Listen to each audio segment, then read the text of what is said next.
करेंगे कैसे? दो मुख्तलिफ चीजें हैं। एक तो हमने जो ओवरऑल एफबीआर की पॉलिसीज अडॉप्ट की हैं, फॉर एग्जांपल हमने ये जो विदहोल्डिंग टैक्स काटना शुरू किया, उस विदहोल्डिंग टैक्स से काटने की वजह से बहुत सारा जो पैसा हमारा था वो बैंकिंग सिस्टम से बाहर चला गया है। बड़ा डॉक्यूमेंटेड है, इसके ऊपर बहुत बात भी हो चुकी है।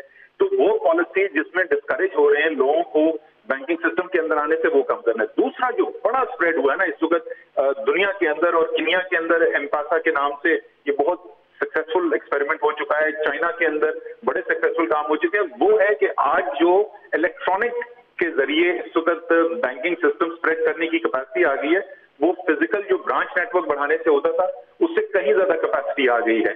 पाकिस्तान में इसके ऊपर कुछ काम हुआ है, लेकिन इसका जो पूरा पोटेंशियल है, फोकस के साथ जो हमने करना है, इसको फाइनेंशियल इंक्लूजन के पॉइंट ऑफ व्यू से भी कहते हैं।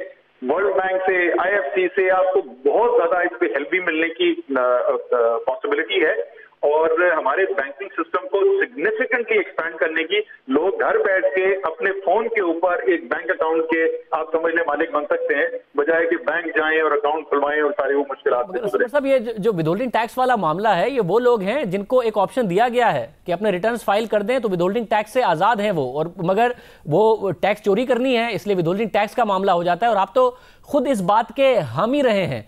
और ये कैसे होगा कि इतनी ज़्यादा सेविंग बढ़ जाए? क्योंकि ये जो ट्रेडर्स वाला मामला है, इस पर इमरान खान साहब ने कहा था कि वो जो ट्रेडर्स हैं उनकी स्ट्राइक को सपोर्ट करते हैं, तो आप हमारे शो में आए थे और आपने इस बात को सपोर्ट किया था। इसाक डार साहब ने कहा था कि ये तो प्रपोजल ही आपका था विदहोल्डिंग टैक्स वाले मामले पर। अब आप कह रहे हैं गलत पॉलिसी थी हुकूमत की।